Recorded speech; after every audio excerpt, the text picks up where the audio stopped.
Alors, on arrive à une catégorie emblématique, les femmes du numérique. Merci d'accueillir Anne-Gaëlle Baudouin, préfète, directrice France Titres à l'ANTS. Ainsi que Gwenaëlle Bailly, qui est vice-présidente Girls and Tech et entrepreneur and business angel aussi. La parole est à vous, mesdames.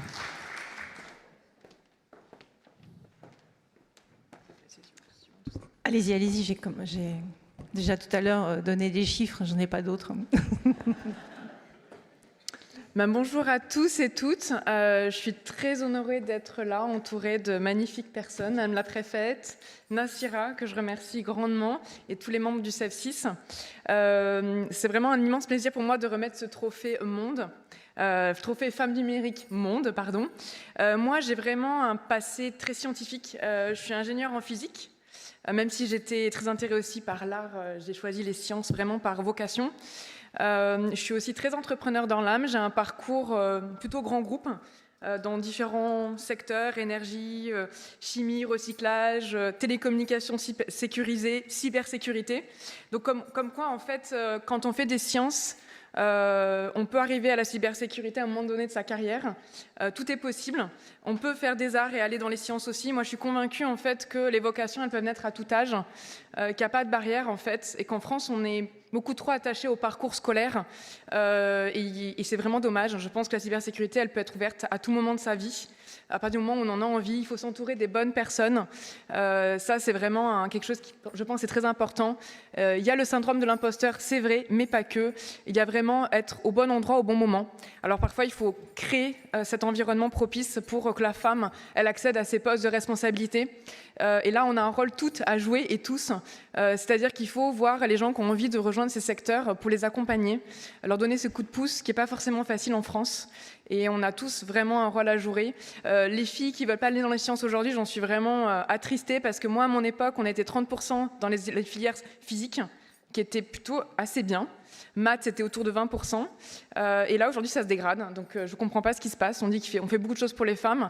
Donc là, pour moi, il y a un aspect sociétal qui est très fort. Manque de rôle modèle. C'est-à-dire qu'il faut qu'on ait des femmes qui réussissent à très, très haut niveau, qu'on ait des belles start-up tech avec des femmes fondatrices et on leur donne la place. Parce qu'il n'y a pas que des hommes dans les start-up tech. Il y a des très belles femmes. Il faut qu'on ait des postes de dirigeantes avec des très belles femmes qui ont des expertises techniques, mais aussi qui ont une qualité humaine qui est incontournable. C'est-à-dire qu'on a des experts techniques, ça c'est sûr, mais on a aussi des femmes qui ont des compétences humaines, qui créent un esprit collaboratif qui permet de réussir dans nos projets. Et donc là, c'est nous tous qui devons travailler là-dessus pour avoir ces rôles modèles, accompagner les femmes qui veulent venir dans la tech. Il n'y a pas de barrière, il ne doit plus en avoir. Moi, j'en ai vu dans mon parcours, et pourtant, je suis une scientifique par nature, mais j'ai eu des enfants, j'ai eu un enfant autiste, j'ai un mari qui a été entrepreneur aussi dans la tech, donc avec un mari qui était très pris par son boulot, et j'ai vécu 1 milliard de barrières, 1 milliard. Moi, ça fait 3 ans maintenant que je suis dans l'entrepreneuriat. Je pense que j'en ai moins. Je pense que le secteur de l'entrepreneuriat, on retrouve beaucoup de femmes parce qu'en fait, on a la liberté de pouvoir créer son écosystème qui nous fait grandir.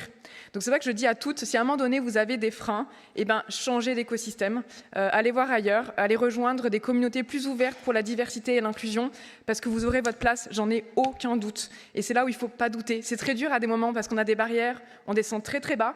Mais non, il faut arriver à se remonter et se dire on y arrivera. Et c'est pour ça qu'aujourd'hui, je suis contente parce que toutes les femmes qui sont là, ce sont des femmes sans aucun doute qui sont brillantes techniquement, mais qui ont une brillance en termes de personnalité, de courage, de ténacité. On a forcément les meilleures parce que pour arriver là, il faut en avoir vraiment sous la pédale en fait.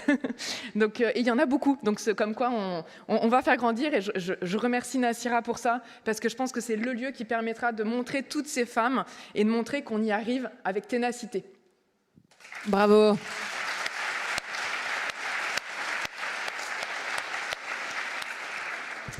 Vous avez dit l'essentiel. Moi, je dois dire que j'étais venue ce soir donc pour obéir à Nassira, comme tout le monde, mais Mais voilà, surtout, voilà, parce que c'est un combat, une action, une mission sur laquelle on se sent toutes et tous, j'espère, responsables et engagés. Et j'ai l'impression que ce soir, on a partagé aussi énormément d'émotions. Vous l'avez dit, les femmes qui étaient présentes étaient des modèles en termes de compétences techniques. Et puis elles nous ont fait sourire, peut-être même un peu la larme à l'œil de temps en temps. Voilà, le sourire incroyable de... j'ai pas retenu son prénom, Gay, l'étudiante égyptienne là, qui était si entraînante et qui est si inspirante. Donc voilà, avant qu'on reconnaisse les femmes du numérique dans toute leur diversité, voilà, je voulais dire que moi j'ai eu l'impression là qu'on n'a pas cessé de remettre le prix à ces femmes du numérique et avec cette humanité et cet engagement, cette joie de vivre et cet humour aussi qui nous ont, voilà, en tout cas à moi, qui m'ont donné énormément d'inspiration et d'énergie pour la suite. Donc merci à vous toutes pour ça. Bravo. Et les nommés pour la femme numérique de l'année sont Fleur Agbessi,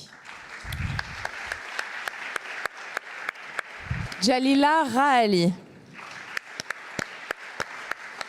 Marion Vaillant, Laetitia Pfeiffer. Bravo mesdames. Et donc on va passer à la lauréate France.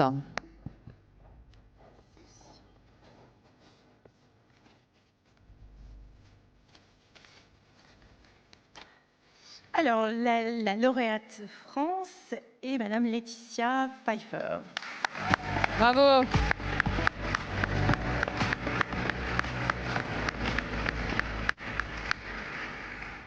Je vais me permettre de lire votre biographie, même si je sais que vous direz certainement, voilà, mieux que ces mots, ce que vous avez fait et le sens de votre parcours. Laetitia Pfeiffer est une dirigeante inspirante et visionnaire, experte en stratégie digitale, innovation durable et intelligence artificielle éthique. Depuis plus de 25 ans, elle accompagne entreprises et institutions à transformer les défis technologiques en levier de croissance responsable. Aujourd'hui, chez Publicis Connected Media, elle aide les équipes et les clients du groupe à comprendre et déployer une IA éthique, efficace et responsable.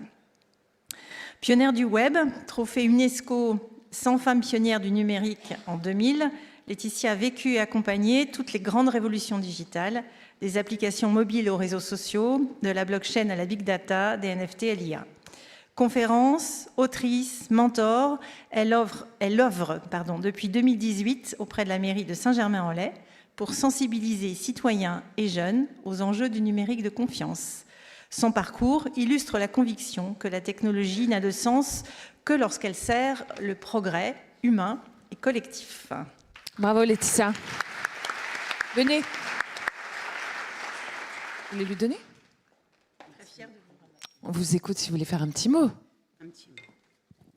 Je suis consultante, alors les petits mots, on sait faire.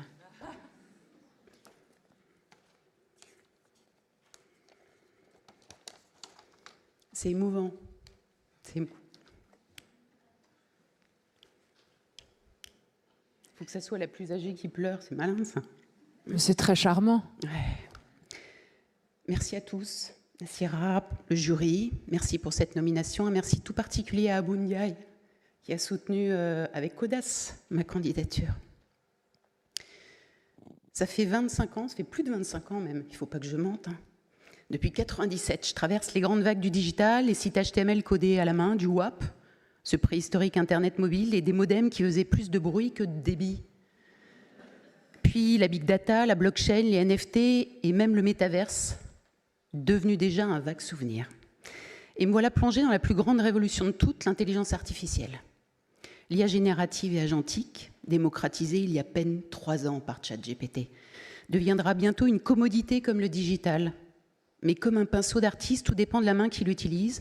On peut créer un chef-d'œuvre ou une vieille croûte toute moche. À nous de maîtriser l'outil pour en faire un véritable accélérateur stratégique.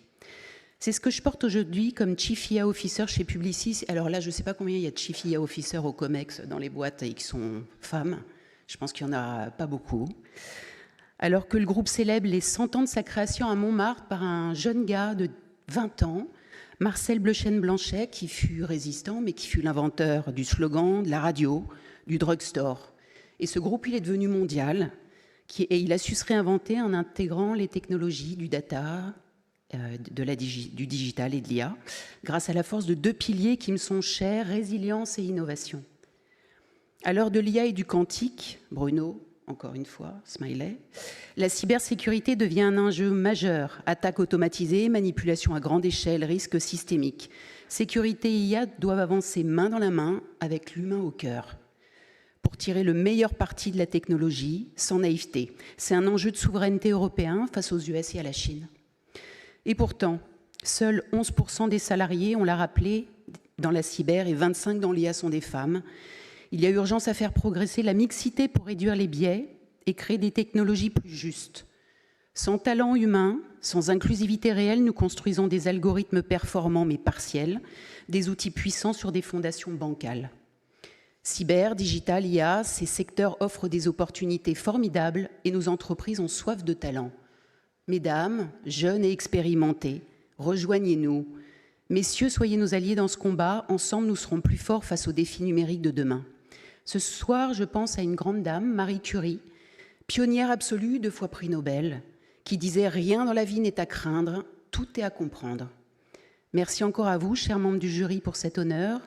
Bravo et merci également à mes consoeurs finalistes, présentes ou pas présentes, Fleur, Jalila et Marion. Je suis vraiment fière de figurer à vos côtés ce soir. Continuons à innover, à apprendre et à oser ensemble. Bravo Laetitia. N'oubliez pas votre trophée. Laetitia, attention. Ce serait embêtant de partir sans quand même. Je fais un peu de place. Hop, alors. Il est temps d'ouvrir l'enveloppe de la lauréate Monde. Avec plaisir.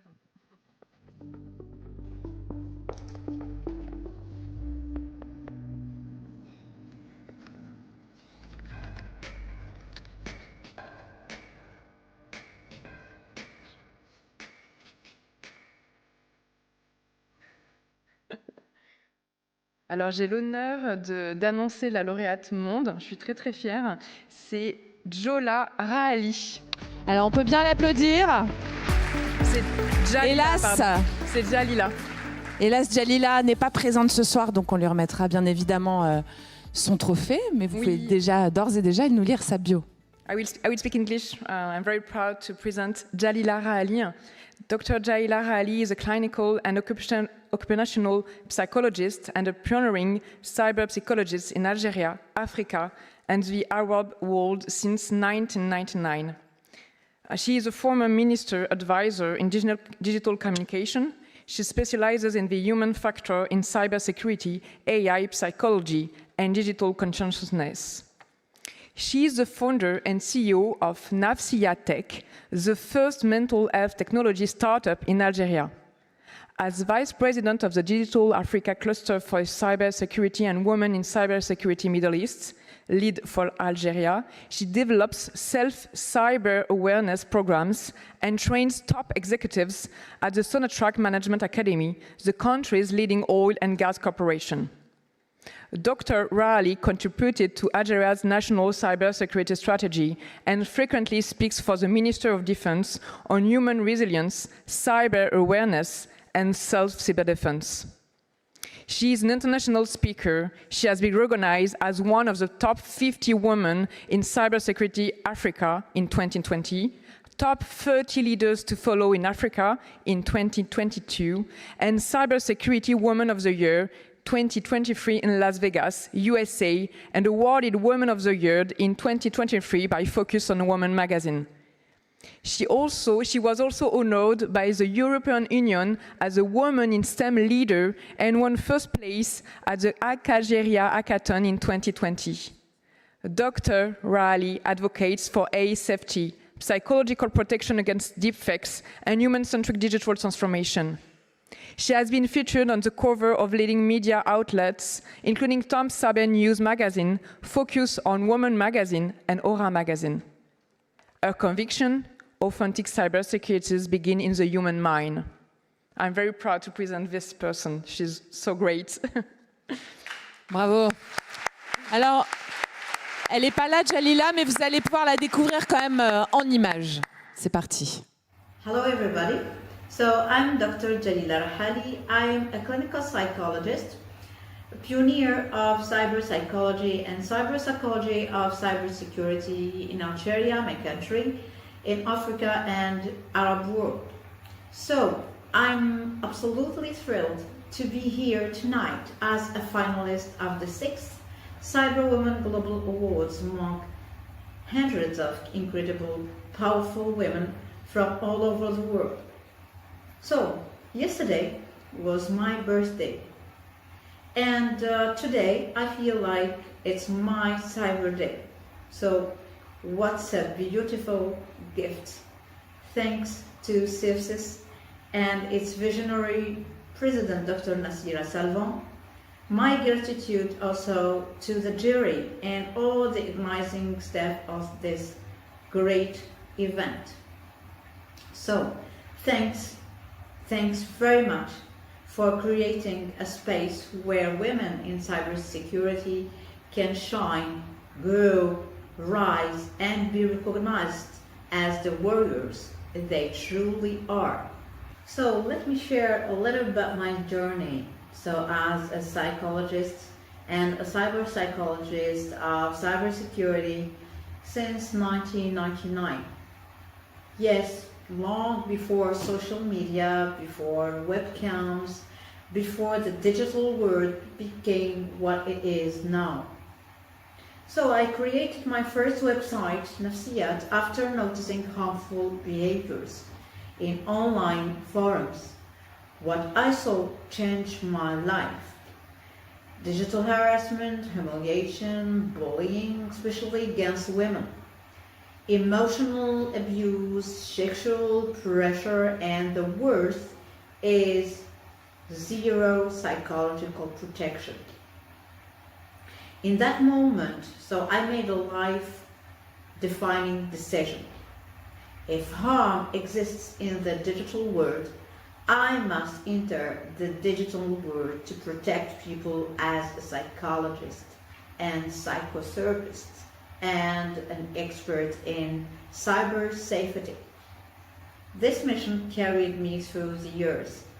In 2000, I began using technology as a therapeutic space. Then I started studying cybercriminal behaviors, understanding the mind behind the attack, learning how to detect and even anticipate cyber threats, especially cognitive attacks, before they happen. 3 years ago, with my startup Nafsiya Tech, the first tech-driven mental health startup, I organized an international hackathon for women, which I named She Is in Tech Challenge. And this was under the patronage of 4 ministries. Today, as we enter the era of cognitive war, my work focuses on the psychology of AI to empower humans to be more aware so they can protect themselves from cognitive manipulation. We use the very same digital means that can be used as weapons, but we transform them in tools of protection. Because AI is not good or bad, it becomes what we choose to use it for. So my mission is to help humans develop a mental self-defense strategy. It's not easy, but I'm convinced it's not impossible too.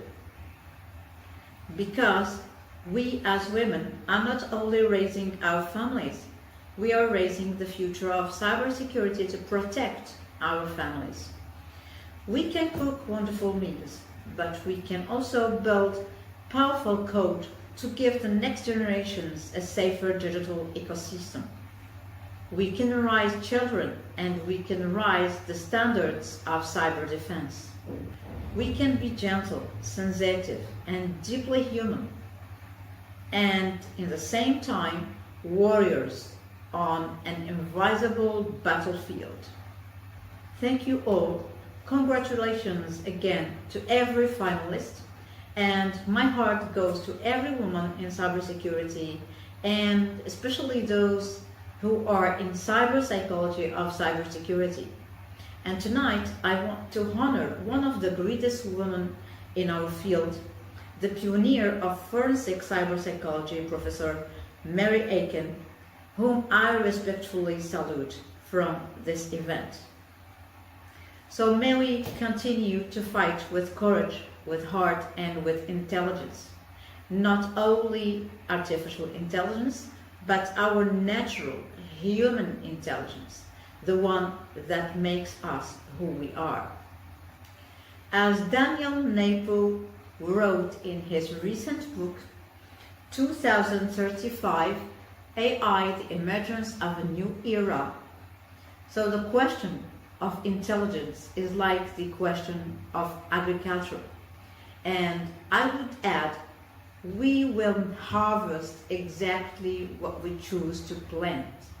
So let us plant what will preserve humanity from its own downfall.